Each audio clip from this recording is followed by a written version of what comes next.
উনিও শিক্ষা প্রতিষ্ঠান পরিবারের একজন ব্যক্তি, আর বাকিরা সবাই কিন্তু সরাসরি শিক্ষা প্রতিষ্ঠানগুলোর সাথে জড়িত। এই কারণে আমাদের দুঃখ কষ্টগুলো এখানে যারা অতিথি আছেন, আমরা যারা আছি, আমরা সকলেই জানি। আজকে শিক্ষক কর্মচারী ঐক্য জোটের মিটিং। কেন ভাই এই মিটিং? এতদিন কি এই ঐক্য জোট ছিল না? ছিল। আমরা মানুষ পাই নাই, আমরা শিক্ষক কর্মচারী কাউকে পাই নাই। এর না পাওয়ার কিন্তু অনেকগুলো কারণ আছে, অনেকগুলো কারণ আছে। এই কারণগুলো ব্যাখ্যা করতে গেলে অনেক সময় লাগবে।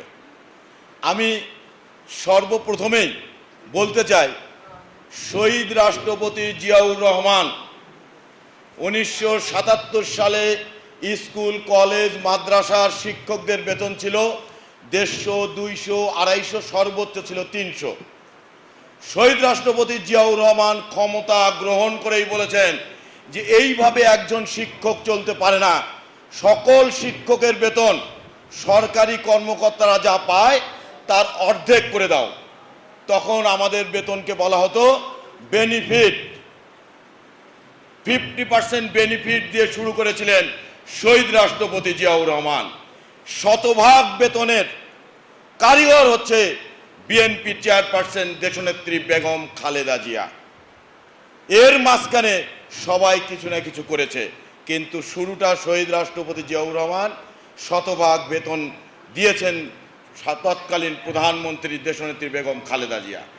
আমরা কি একটি বারের জন্যও শহীদ রাষ্ট্রপতি জিয়াউর রহমান এই কৃতিত্বকে স্বীকার করি? কেউ কি জানি আমরা এটা? অনেকেই জানি, অনেকেই জানি না। এটা গেল আমার 1 নম্বর একটা কথা।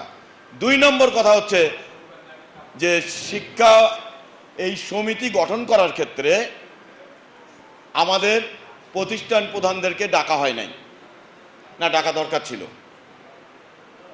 কেন ডাকা দরকার ছিল? কারণ প্রতিষ্ঠান প্রধানরা হচ্ছে এদেশের বর্তমান সমাজে শিক্ষা প্রতিষ্ঠানের হলো কি বলা চলে, একটু নেগেটিভ বললে হয়তো ওনারা খারাপভাবে নেবে। ওনারা কিন্তু নিজেদেরকে জমিদার মনে করেন। ওনারা প্রতিষ্ঠানের অন্যান্য শিক্ষক কর্মচারীদের সাথে যে আচরণগুলো করে এটা কিন্তু অনেক কষ্টদায়ক। বলে না, কেন বলে না? সম্মানের কারণে বলে না। ওনারা নিজেদের রক্ষা করার জন্য প্রতিষ্ঠান প্রধান ফোরাম তৈরি করলেন। ওনারা নিজেদেরকে রক্ষা করার জন্য কিন্তু এটা, কিন্তু আমাদেরকে রক্ষা করবে কে? আমাদেরকে দিয়ে এই অবৈধ হাসিনার সরকার ভোট চুরি করিয়েছে, করায় নাই? কেন প্রতিষ্ঠান প্রধানরা বাধা দিল না যে আমার শিক্ষক চুরির ক্ষেত্রে যাবে না? আমার প্রতিষ্ঠান প্রধানরাই যায় ওখানে, বলে যে একে একে দেন, একে একে দেন, একে একে দেন, একে দেন না। বিষয়টা আমি কি ভুল বলতেছি? আমি কিন্তু ভুল বলতেছি না। এরপরে আপনারা আবার দেখেন প্রতিষ্ঠান প্রধানরা তার নিজস্ব আঙ্গিকে বেসরকারি স্কুল কলেজ মাদ্রাসার কমিটি তৈরি করেন।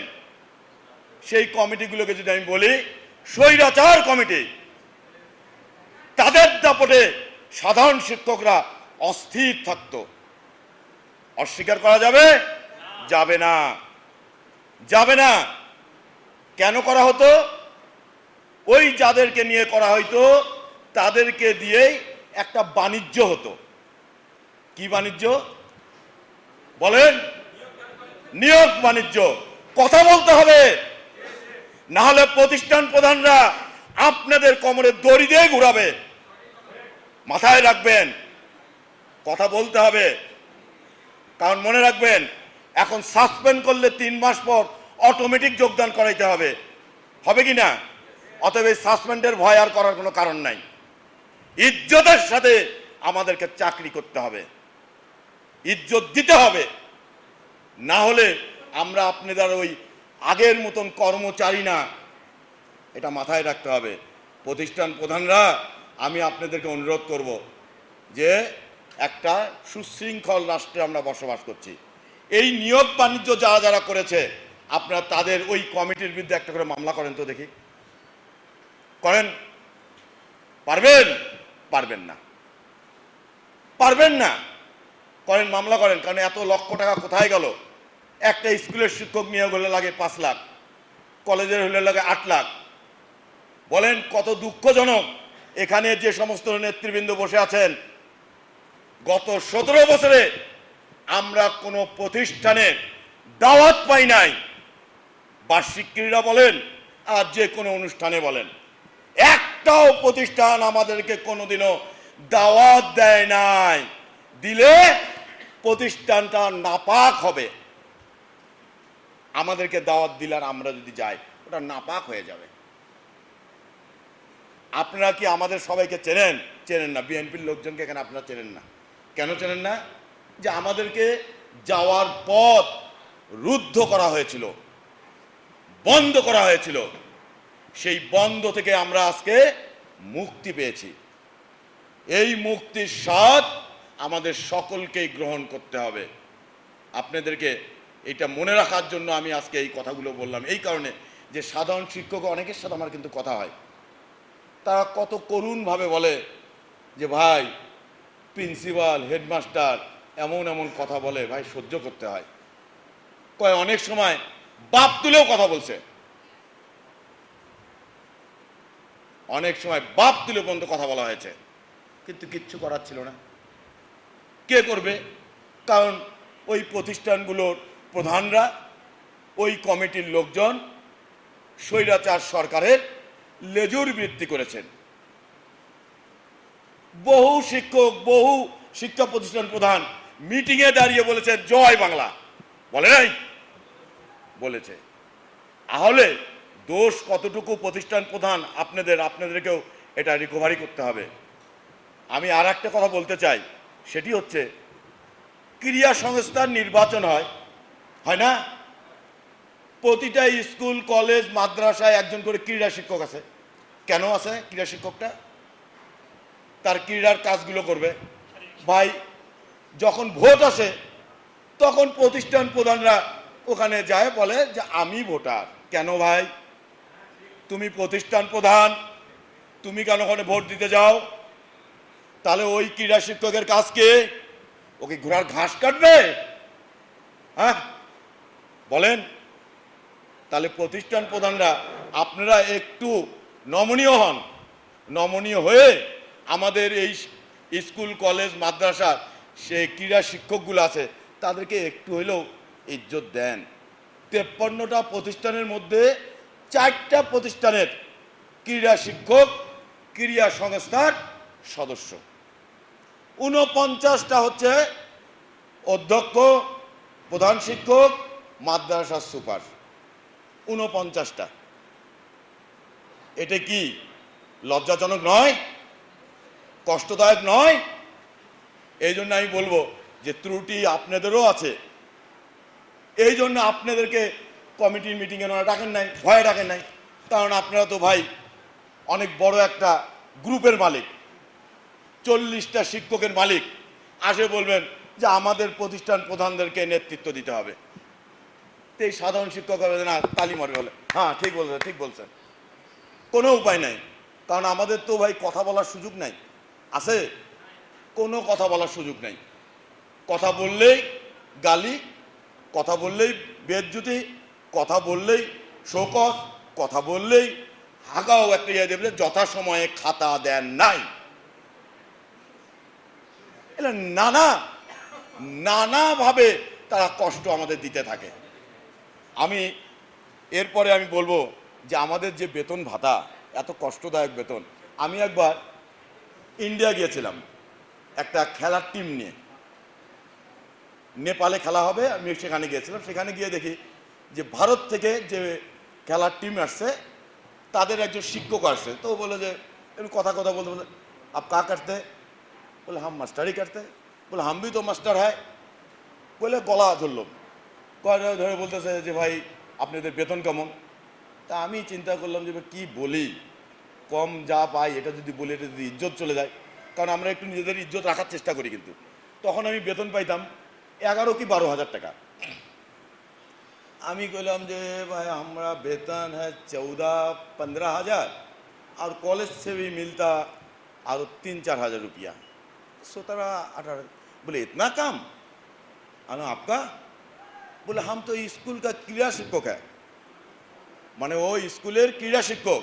बोले मेरा वेतन है 20,000 रुपया, इंडियन 20,000 টাকা, ড্যাট মিনস বাংলাদেশি টাকা ওই সময় ছিল তার 27,000 টাকা, আর আমার বেতন ছিল 11 থেকে 12,000 টাকা।